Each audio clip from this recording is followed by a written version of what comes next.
Bonjour à tous et bienvenue dans Cult Technique pour une nouvelle vidéo de presque qualité. Je suis avec Sauron. Je suis avec l'homme qui est aussi rouge que le mal. L'homme qui a les yeux aussi bleus que certains des pierres.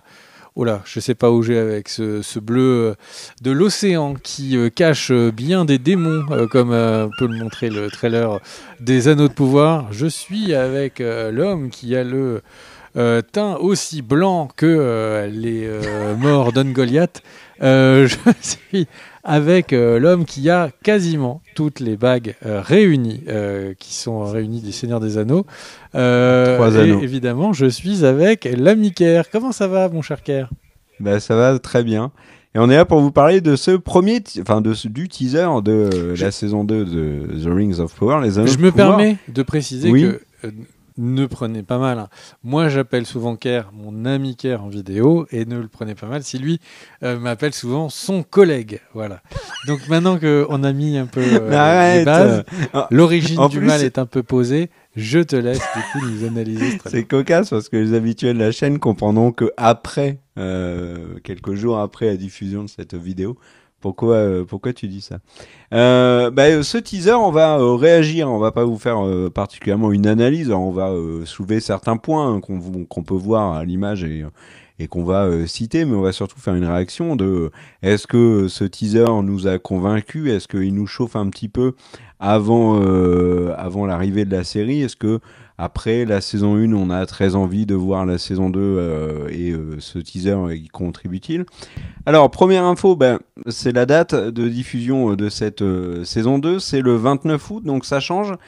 Qu'est-ce qui change? C'est le fait qu'il n'y a plus le face-à-face avec House of the Dragon. Alors, c'est cocasse, hein, Greg le disait dans la vidéo news que vous allez voir après. En effet, le même jour, on a eu un trailer de The Rings of Power et d'House of the Dragon. Là, je pense que c'est plutôt House of the Dragon qui a essayé de reprendre un petit peu le lead en termes de communication sur The Rings of Power qui avait teasé l'arrivée du teaser. Une communication qui est centrée essentiellement autour du personnage de Sauron, d'ailleurs comme le teaser, puisque l'affiche de la série c'est Sauron. Sauron sous sa forme elfique, donc le personnage Alatar Anatar. qui a Anatar. Anatar, oui. Le seigneur des cadeaux, comme on dit dans le Silmarillion. Celui qui, du coup, rentre comme ça chez les elfes, leur fait des cadeaux pendant, si je ne me trompe pas, des siècles. Et ensuite, du coup, devient l'ami, en tout cas, de Celebrimbor pour, du coup, avec lui, forger tous ces anneaux. Et premier truc, mais en fait, attends.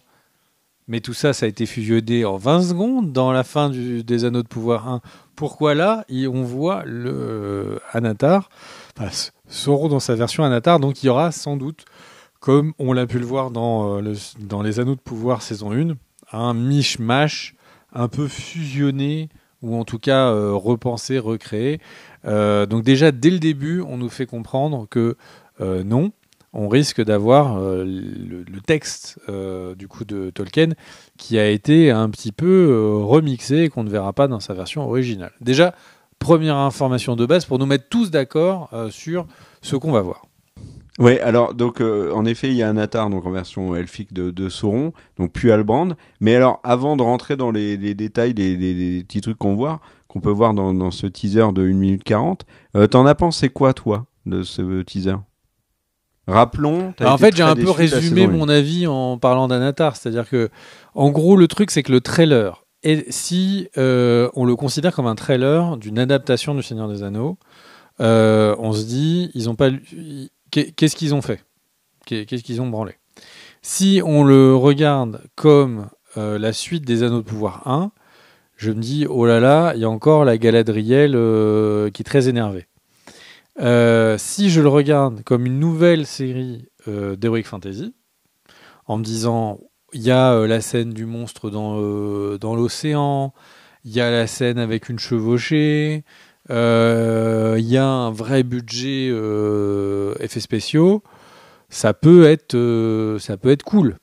Donc en fait, ce trailer me divise parce que j'ai vraiment l'impression qu'il va falloir essayer d'oublier ce qu'on sait des Anneaux de Pouvoir. Cette série devrait avoir un autre nom. Ce serait livraison gratuite et de temps en temps des scènes épiques. Une série Amazon. Et le truc, c'est que... Et là, peut-être qu'on aimerait... Il y aurait des trucs à aimer. Mais j'ai vraiment l'impression que c'est sur la continuité de la saison 1. Les mêmes scènes avec l'elfe vigile. Enfin... Je suis très circonspect. Ce qui est sûr, c'est qu'on n'est pas parti au niveau des films. Ils nous proposent quelque chose qui est leur création. Ils n'en ont rien à faire de l'œuvre. Est-ce qu'ils sont capables de faire quelque chose de bien ? La saison 1 ne l'a pas prouvé. Peut-être vont-ils tous nous surprendre sur la saison 2. C'est ça. Et après, ils ont peut-être complètement marché sur le texte, sur des parties, et peut-être pas du tout sur d'autres. Donc, circonspect. Et toi, mon cher K ? Et peut-être que ce qu'ils ont réécrit peut être réussi, contrairement à ce qu'ils avaient fait dans la première saison. Moi, ce que j'en ai pensé, visuellement, c'est très correct. Il y a plein d'éléments qui font forcément écho, je trouve, à la trilogie de Peter Jackson. On a le plan sur les trois anneaux elfiques. On a, je trouve que le plan sur Durin qui présente son anneau est très réussi. Je trouve que l'apparence de Sauron en elfe est très cool. On voit un orc, le plan sur la tour mystérieuse qui d'ailleurs pour l'instant n'a pas encore été identifiée par les acharnés de l'univers Tolkien. Alors, il y a beaucoup de théories autour de quelle est cette tour qu'on voit à la fin du teaser. Mais c'est pas Barad-dûr. Pourquoi tu dis c'est pas Barad-dûr ? Parce que c'est pas du tout la même architecture, la même zone. Moi j'ai vu plein d'articles qui disent c'est pas Barad-dûr. On pourrait argumenter que c'est pas le Barad-dûr de Peter Jackson. Oui, non mais après si on prend, si on reste dans le principe on a la géographie de la première trilogie, oui bien sûr. Mais visuellement moi ça m'a plu. Est-ce que ça m'a suffisamment plu pour oublier les errances de la première saison ? Bien évidemment que non. Quand on voit l'elfe arriver et faire un looping sur son cheval, ça m'a pas mis en confiance. Je trouve que l'arrivée du roi de Numénor sur son aigle est too much. Mais l'aigle rend bien d'ailleurs. Ouais, mais par contre, en termes d'effets spéciaux, franchement, il est cool. Encore une fois, le fait que j'ai enchaîné teaser des Rings of Power et trailer final de la saison 2 d'House of the Dragon. Ah, mais là, t'es pas sur le même truc. Ben oui, mais là, problème... attends, on te donne un millésime, après tu prends une bière sans alcool, qu'est-ce qui se passe ? Non, mais attends, un homme de Picardie comme toi, tu peux pas d'un seul coup te faire un bon petit champagne et t'enchaînes en disant je vais prendre du vin en brique. Enfin, qu'est-ce que c'est que ça, Kerr ? Non, mais disons clairement que le trailer final de la saison 2 d'House of the Dragon est excellent, m'a vraiment vraiment donné envie de regarder la série. Celui-là est trop court, mais c'est un teaser. C'est un mitraillage d'images qui nous montre un coup Gandalf, un coup Sauron, un coup Galadriel, un coup des personnages qu'on n'a pas encore vus et qui intriguent. Voilà, mais c'est pas non plus une catastrophe. J'avais déjà envie de voir la saison 2 de toute façon, même si la saison 1 avait des défauts. Moi, j'avais défendu la fin de la saison 1 et j'avais eu bien du mal à la défendre, cette fin de saison 1, contre toi qui avait vraiment été déçu. Mais il y avait plein de choses dans la saison 1 qui fonctionnaient pas. Peut-être qu'on aurait pu terminer ce teaser sur un élément qui fasse écho au premier film, par exemple, que l'étranger, ce soit, on ait clairement plus de doute sur le fait que c'est Gandalf, ou qu'on voit le Balrog, ou comme beaucoup de théories le disent, qu'on voit la créature qui est devant les mines de la Moria. Enfin, un élément qui fait penser à la première trilogie, pour nous donner envie un peu plus que là. Après, on sent vraiment que... Moi, il y a un truc qui me titille sur cette série, c'est qu'est-ce qu'ils veulent nous raconter. C'est-à-dire, c'est l'émergence de Sauron, d'accord, mais moi, j'ai un peu l'impression que ça a été abordé dans la saison 1 et de manière très casse-gueule. Là, on va nous parler d'Anatar qui a énormément de style pour le coup. Mais on va voir des batailles, on va voir la ville elfique où il y a un anneau qui est attaqué, etc. Enfin, on va voir les mines de la Moria tomber avec du Rhin. Il y a vraiment des choses qu'on va nous proposer dans cette série, mais au final, c'est pour aller jusqu'où? Jusqu'à la perte de l'anneau par Sauron. Mais on l'a déjà vu avec Isildur. Enfin, oui, il y a des choses à montrer, mais est-ce que ça va vraiment m'intéresser? Est-ce que ça va vraiment être fait correctement après la saison 1? On peut quand même se poser des questions. Et puis il y a quand même des trucs qui sont très étonnants, tu vois, sur cette série. Il y a un truc, par exemple, c'est que elle n'est pas officialisée pour une saison 3. Donc les créateurs ne doivent pas se louper sur cette saison 2. Déjà, ça c'est clair. Mais il y a un truc de communication qui est dingue. C'est que les créateurs, donc McKay et Payne, ont déjà dit qu'ils travaillaient sur la saison 3 avant qu'elle soit officialisée. Et la presse américaine dit qu'ils ont bien signé pour 3 productions avec Amazon, mais que rien n'indique que la 3e production, donc après la saison 1, après la saison 2, que la 3e production soit la saison 3 des Anneaux de Pouvoir. Parce que si la saison 2 est catastrophique et qu'elle est couverte de critiques négatives et que surtout les audiences ne sont plus là, Prime, ils vont couper le truc, ils vont arrêter. Ils vont faire un peu comme Netflix avec The Witcher et dire on arrête le massacre. Il y a quand même un chiffre que j'ai revu là aujourd'hui en préparant un peu la vidéo. Il y a 37% des gens qui ont vu l'épisode 1 de The Rings of Power qui ont vu le dernier épisode. Tu te rends compte un peu? Non mais c'est dingue. Il n'y a que 37% des gens qui sont allés au bout. Alors après, c'est ce qu'on avait dit à l'époque quand on avait parlé du chiffre. On ne connaît pas forcément le pourcentage de ceux qui commencent une série et l'abandonnent. Je pense que sur même des gros succès, il y a plein de gens qui l'abandonnent en route. Mais ça fait quand même que beaucoup de gens ont arrêté The Rings of Power en chemin. Et ça, c'est pas un bon signe. Donc moi, j'ai hâte de voir ce que ça va donner en termes d'audience en août. Après, ils sont plutôt tranquilles. Là, j'ai regardé le planning des sorties au moment de The Rings of Power. Il n'y a pas vraiment de concurrence. Ils sont bien. Je pense que Prime a été malin, c'est-à-dire qu'ils ont envoyé le mastodon The Boys face à House of the Dragon et The Acolyte en juin. Et puis, ils ont la Terre du Milieu pour eux tout seuls en fin août-septembre. Bon, mais quoique septembre, il y a Agatha, puisqu'on couvre en news.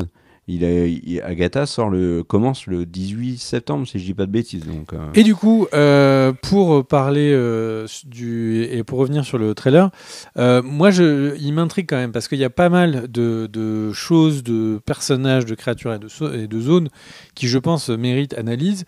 J'ai vu par-ci par-là des personnes très, on va dire, fermes sur ce qu'ils pensent avoir vu. À l'heure actuelle, il n'y a pas d'informations secrètes écrites quelque part et accessibles par la presse. Ils ont le trailer comme vous et moi. Et quand j'y presse, et youtubeurs et ce que vous voulez. Hein. Et du coup, par exemple, quand on voit la créature qui se déplace comme ça, qui est un peu de la boue, un peu. En fait, ça peut être tout à fait une des créatures qui a été évoquée juste avant Parker, comme ça peut être tout simplement, vous savez, cette version des Ents qui sont les plus petits arbustes qui vont comme ça absorber pendant la bataille du gouffre de Helm les Uruk-hai à la fin de la bataille. On pourrait imaginer que c'est la manière des anneaux de pouvoir de le montrer. Par exemple, on voit comme ça une vigne d'arbres qui apparaît, c'est peut-être un Ent, ce n'est peut-être pas un Ent, comme ça pourrait être un magicien méchant qui va essayer de faire apparaître ça. Donc en fait, ce trailer ne fait apparaître, en fait, il n'y a rien qui est clair, puisque tout est réinventé, on est dans une version qui est où on redessine, on refait un petit peu à son goût tout. Donc, si d'un seul coup on voit une grande créature grande, un peu moche, peut-être que c'est un troll des cavernes, peut-être que c'est une créature qu'ils ont inventée toute pièce. Donc, c'est très très compliqué là. Je pense d'être très définitif dans une analyse de trailer. Même l'étranger, pour partir sur ce que tu disais, Kerr, à l'heure actuelle, il a utilisé une des phrases pour nous faire comprendre que c'était Gandalf. Ils disent que c'est pas Gandalf. Qui sait? On n'en sait rien. Là, tout de suite, il garde le secret, mais il le garde de manière à vouloir tellement fausser les pistes qu'en fait, il donne des indices sur tout, et puis je sens qu'ils disent bon, bah, on les surprendra à la fin, quoi. Ouais, mais attends, là, si on revient sur le débat de la fin de la saison 1, et ce qu'on avait dit là-dessus, c'est que, en effet, si c'est pas Gandalf, le piège qu'ils ont fait, c'est vraiment une arnaque, parce qu'ils nous font très clairement comprendre, sans le dire, que c'est Gandalf. Donc si après ils nous disent hop hop hop, vous avez cru que c'était Gandalf parce qu'il reprend une phrase de Gandalf, oui d'accord, mais ils ont quand même utilisé une phrase de Gandalf, donc c'est Gandalf. Et si c'est pas ça, c'est malhonnête. Ils ont utilisé un procédé malhonnête pour nous piéger. Là je serais assez vénère. Bon, à toute proportion gardée, bien évidemment. Bon, on voit au moins qu'on va revoir les nains, qui était la zone cool. On voit que ils sont toujours en train de creuser, qu'il va y avoir des explosions, donc on peut supposer que du coup le royaume des nains va potentiellement tomber sur cette saison 2. Après, encore une fois... Et il n'y a pas Elrond avec eux. Pardon ? Oui, Ben, on voit pas Elrond on ne voit pas eux. tout de suite. Mais comme il y a un épisode sur 2 dans la saison 1 chez eux, on ne peut pas être sûr. Ouais. Donc c'est une saison qui effectivement... Enfin, c'est un trailer qui est juste une succession d'images stylées. Si par exemple la grande cavalcade n'était que la scène d'un lointain souvenir d'un des personnages et puis que on avait 2 secondes et que ça passait à autre chose, je serais honnêtement même pas surpris de cette série, qui est un peu à l'image de Sauron, un peu toujours à essayer de se déguiser, on va dire. Le déguisement de Sauron qui marche très bien d'ailleurs. Et du coup, on peut faire remarquer qu'on voit beaucoup d'anneaux. Bon, c'est déjà pas mal pour une série qui s'appelle Les Anneaux de Pouvoir. Ça veut dire que les anneaux sont en train de trouver un peu le monde des hommes, le monde des nains et le monde des elfes. Déjà pas mal. Ouais, ça c'est intéressant. Et il y a un dernier truc que moi j'ai envie de citer, mais on l'avait déjà dit dans une vidéo news, si je dis pas de bêtises, mais on a la confirmation visuelle, c'est qu'il y a un personnage qui peut vous apparaître comme nouveau, mais en fait c'est un personnage qui a été recasté, c'est le personnage de Hadar qui était présent dans la saison 1, et en fait l'acteur qui le jouait, donc Joseph Mazzel, a arrêté de jouer dans la série. Et donc c'est un nouvel acteur qui apparaît dans le teaser très rapidement, qui est Sam Ezeldin. Et donc voilà, donc il faudra aussi s'habituer. Alors, bon, je pense que beaucoup de gens qui ont regardé la série ont oublié Hadar. Mais moi, il y a un truc qui m'a un peu pas marqué, mais c'est beaucoup de Sauron et très peu de Galadriel, même si elle parle. Et très peu d'Elrond aussi. Et on voit pas vraiment... Enfin, il n'y a pas de gros plan, par exemple, sur Gandalf. Sur le présumé Gandalf, non, il y a juste 2 plans. Oui, on le voit dans le désert. Et... Ouais, voilà. Et il n'y a pas de plan sur Nori, d'ailleurs.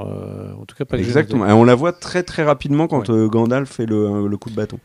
Mais oui, il n'y a pas de plan sur Nori, qui était quand même un personnage Hobbit complètement psychopathe de cette saison 1. Donc du coup, en tout cas, une série que, même si ça ne s'entend pas, nous attendons énormément parce qu'on est extrêmement curieux de qu'est-ce qu'ils ont bien pu faire avec tout cet univers. Et surtout, rappelons un truc qu'on a cité à plusieurs reprises en news, mais ils ont continué de tourner la saison 2 pendant la grève des scénaristes et la grève des acteurs, là où la plupart des séries s'étaient mis en pause. Donc nous, on était extrêmement paniqués à l'idée de qu'ils puissent continuer. En plus, ils ont dit non, mais nous, pas de scénariste, on continue. Du coup, est-ce que ça va avoir des répercussions sur la qualité de la saison 2 ? On verra bien. En tout cas, on aura la réponse fin août, et puis bien évidemment en septembre et octobre. Voilà, n'hésitez pas à nous dire dans les commentaires ce que vous avez pensé de ce teaser. Est-ce que vous êtes rassuré? Est-ce que vous êtes inquiet? Est-ce que pour vous, les Anneaux de pouvoir, c'est non après une saison 1 décevante? Est-ce qu'au contraire, vous avez été satisfait, vous l'attendez avec impatience? Voilà, n'hésitez pas à nous balancer tout ça dans les commentaires. Aussi vous abonner si vous voulez retrouver d'autres vidéos Cut & Click. Merci aux tipeurs pour votre soutien et mon cher Greg, je te laisse le mot de la fin. Eh bien, ballon, ami. Des bisous. Ciao, ciao.